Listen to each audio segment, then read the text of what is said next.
Today I'm talking about the advantages of ETF. And you all know what is ETF and its types and features. Today I am talking about advantages. And firstly, just say what is ETF.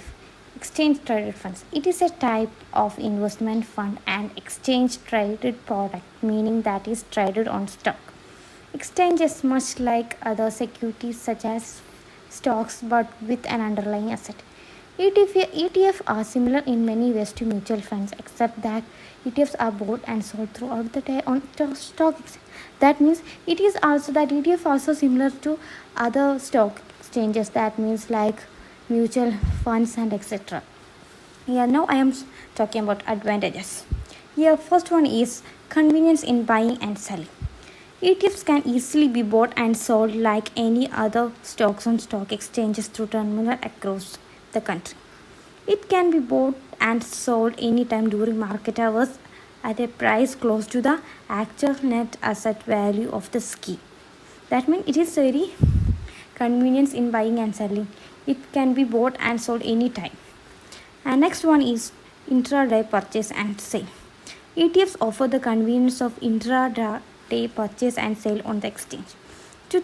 To take advantage of the prevailing price, which is close to the actual name of the scheme at any point in time, they provide investors a fund that closely tracks the performance of an index throughout the day, with the ability to buy and sell at any time, whereby trading opportunities that arrive during a day may be better utilized. And the third one is trading close to net asset value. Now, unlike listed closed-ended funds, which traded at a substantial premium or more frequently at discount to net asset value, ETFs are structured in a manner which allows authorized participants and large institutions to create new units and redeem outstanding units directly with the fund, thereby ensuring that ETFs trade close to their actual NAVs. Fourth one, low cost of distribution. That the ETF is listed on an exchange, cost of the distribution much lower and the reach is wider. These savings in cost are passed on the investors in the form of lower cost for the structure. The structure helps reduce collections, disbursement and other processing charges. Expense ratio is lower.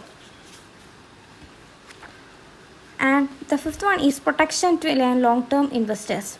ETFs protect long-term investors from the inflows and outflows of short-term investors.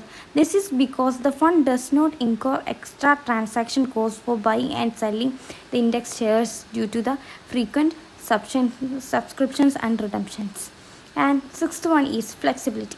ETFs are highly flexible and can be used as tool for gaining instant exposure to the equity market, equitizing cash or for arbitraging between the cash and future market.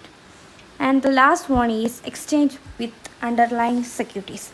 ETFs are like any other index fund wherein subscription or redemption of unit works on the concept of exchange with underlying securities instead of cash. Here those are the 7 points or advantages of ETF. Firstly, may say once again, that is convenience in buying and selling. Second one, intraday purchase and sale. Third one, trading close to net asset value. Fourth one, low cost of distribution. Fifth one, protection to long-term investors. Sixth one, flexibility. And the last one, exchange with underlying securities. Okay, thank you.